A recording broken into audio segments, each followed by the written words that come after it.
Wait, before you click buy on that ETF you saw on TikTok or Twitter, stop. Most people are literally throwing their money into a black box and hoping for the best. Today, I'm showing you how to pick inside the box so you don't get served breakfast by the market. What then is an ETF?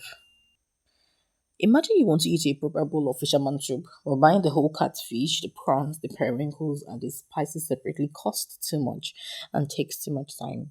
An ETF is like a ready made bowl of that soup. Instead of buying 500 different company stocks one by one, you buy one spoon of the ETF and it gives you a little taste of everything inside. So here are the list of 10 things you might like to consider before buying that ETF. The geography. Don't let the name word fund fool you. Many global ETFs are basically America plus a few friends.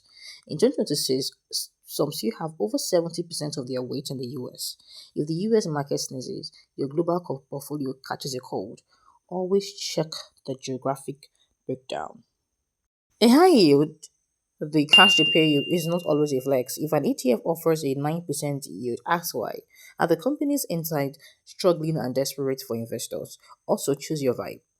Distributing, they send cash to your wallet, good for side income. Accumulating, they automatically reinvest your profit to buy more shares, better for building long term wealth. Who is your guy at the top?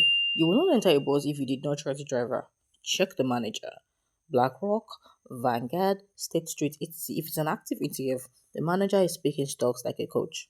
If it's passive, they're just following a list, an index. Know who is steering your ship.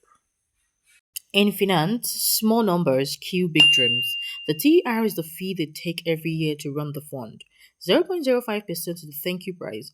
0.75% is taxing your future. Always hunt for the lowest fees. More money for them means less compound interest for you. Size matters. Oh. If an ETF is too small, low AUM, the managers might get tired and close it down. Bigger funds usually have economies of scale. They get better wholesale prices on trades, which saves you money. What's the yardstick? Every ETF is trying to copy or beat a boss. For US stocks, the boss is the S&P 500. If the boss made 15% this year, but your ETF only made 10%, your ETF is failing its exams. Always compare the fund to its benchmark. The safety seal. If you see UCITS in the name, it's like a NAFDAC approved stamp for European funds. It means they have strict rules, like not putting more than 10% of the money into just one company. It's a safety net for beginners. Some ETFs are on steroids. Leverage ETFs double your gains, but also double your losses. Specialty ETFs focus only on one thing, like AI or lithium. They are exciting but risky. Don't go there until you have mastered the basics. The physical versus synthetic. That's the ghost asset.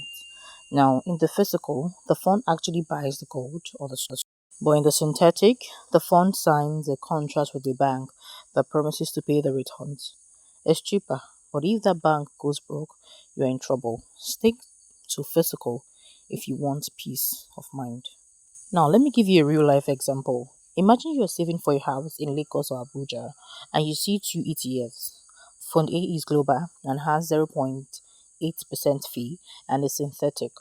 Fund B is S&P 500 and has 0.03% fee and is physical.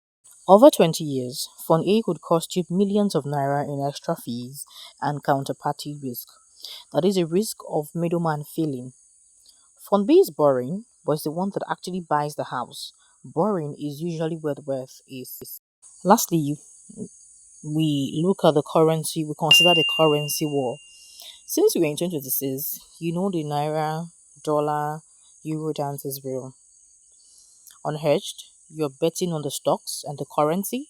Hedged, the fund uses insurance to cancel out currency um, swings, so you only have to focus on the stock performance. Now, your homework is very simple.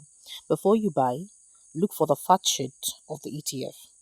It's a one-page PDF that lists all the 10 things we talked about today. If you cannot find the fact sheet, please don't buy the fund. And that's on period. Oh yeah, let's wrap this up. Investing in ETFs is easily one of the smartest moves you can make in 2026, but only if you do it with your eyes wide open. Don't be the person who just follows the hype, be the person who reads the fact sheet. Remember, the goal is not just to be rich today, it's to stay wealthy forever.